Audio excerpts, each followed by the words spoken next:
If you're a videographer or video editor and you have been looking for a computer to buy, you need to watch this video. Today we'll be talking about the MacBook Pro 2019 16-inch. Let's jump right into it.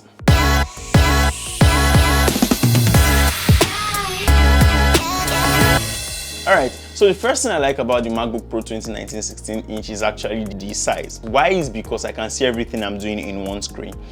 Even though I would still like an external monitor, but at least when I'm not having an external monitor around me, this actually suits a very good purpose. And why is because I can see everything I'm doing. I can see the screens wider, and basically my monitor is wider. If I'm going to be color grading, I can see details and all of those things. It's actually a good size for any videographer out there, really. I feel like if you are going to get a system, this is actually a very nice place to start from. The next thing I would like to talk about as regards to design is the keyboard. Now, from 2016, 2017, 2018 and the early 2019, they came with a keyboard called the butterfly keyboard. Now, the butterfly keyboard, I had an issue with the butterfly keyboard, and here is why.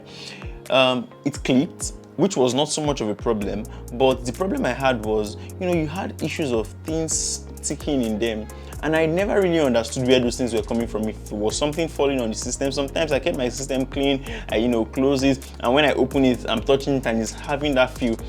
I didn't exactly enjoy that, and I feel like if you're going to get the system as a videographer that's going to be typing or pressing shots, making use of shortcuts and stuff like that, I don't think that will be convenient for you for so long. So I don't think you should settle for the 2016 to the early 2019. I think you should go for something around the 2019 and higher. Now, the 2019 or the late 2019 comes with a keyboard called the Magic Keyboard. Now, the Magic Keyboard is softer, it makes less noise, and is not clickable, which is actually better because the former one was, let's say, harder.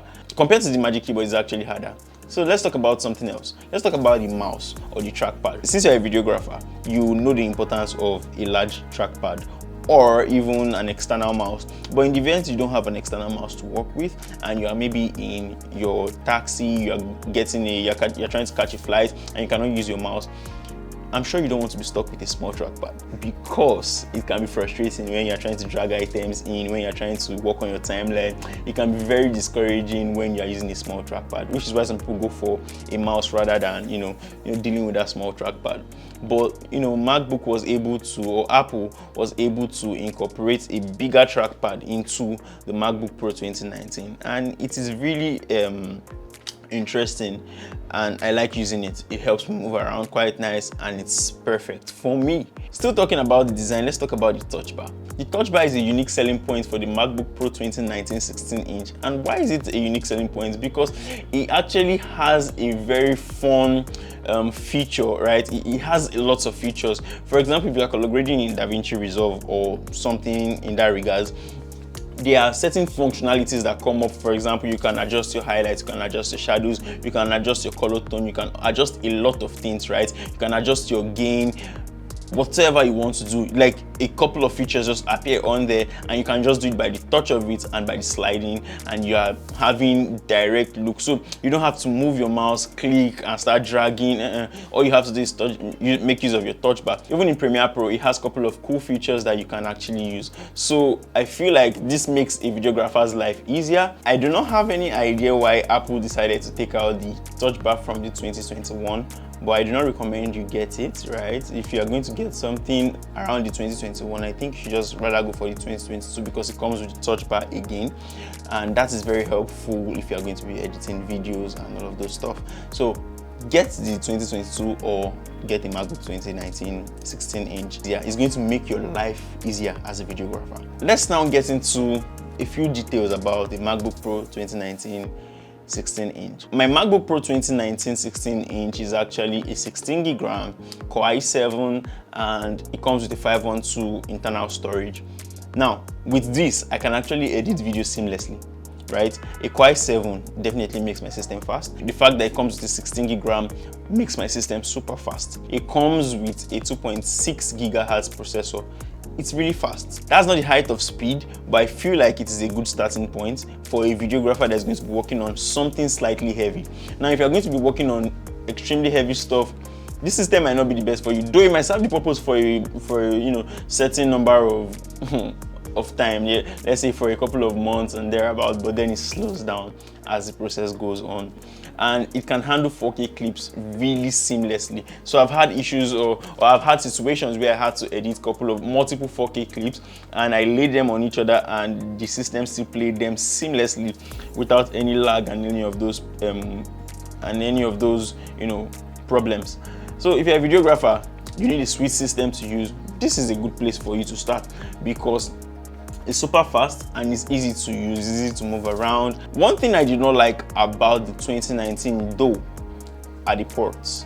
Now, it comes with 4 Thunderbolt ports, no other ports. And if you're a videographer that's been using a Windows system and you're just transitioning from the regular HDD drives and you're using a MacBook, that means you cannot just plug it in and stuff like that. You actually would need to get an extender or a dongle or an adapter. It's just a USB hub where you can plug that can enable you plug other forms of USB. So I do not really like that. I do not appreciate that because it's stressful. It's stressful, and I feel like to a good extent, now this is no cap, it slows down the process of your files transmission. When I say transmission, here's what I mean. If you're going to plug your hard drive directly, based on the USB port and the speed of it, your video is supposed to play faster, but it feels like attaching the USB hub actually slows down the processing of those videos. So if you're going to be using a HDD and you plug it in and you start playing your videos from there, or you start editing your videos from there, that means your 4K footages might be slightly slower. If you are already using 2019 and you've been having this problem, I feel like you should just change from using the HDD to maybe an SSD drive, and then connect your SSD drive directly to your system. That way to increase the speed automatically. Or if you don't have an SSD drive, what you can do is to copy out the files from your hard drive directly to your system, then edit directly from your system. That way it's going to process the files very fine. So as a videographer, one thing you really appreciate is sound. As regarding sound, this system has got you covered, trust me.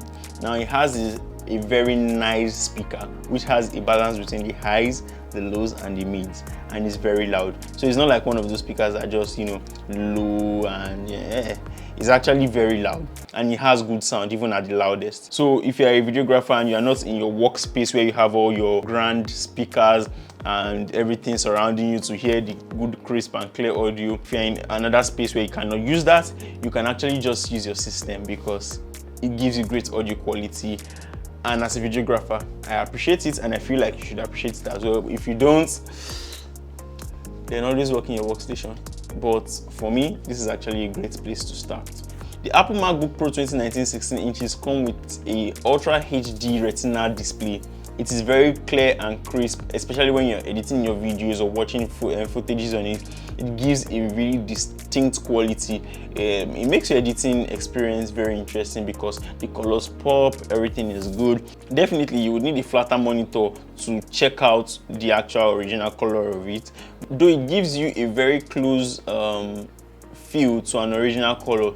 But I still recommend you get an external flat monitor to be able to get proper colors, right? But the display is amazing and it's beautiful. It makes everything you do look really nice. So get the MacBook Pro 2019 and save yourself a lot of stress. All right, so you can edit with this even when you don't have an external monitor, and it still gives you something really nice. Thank you for watching this video. So if you enjoyed the video, feel free to like, share and subscribe to someone who might need this video. And if you would like to get a computer just like this one, you can visit our website at www.sourcemygadgets.com/shop.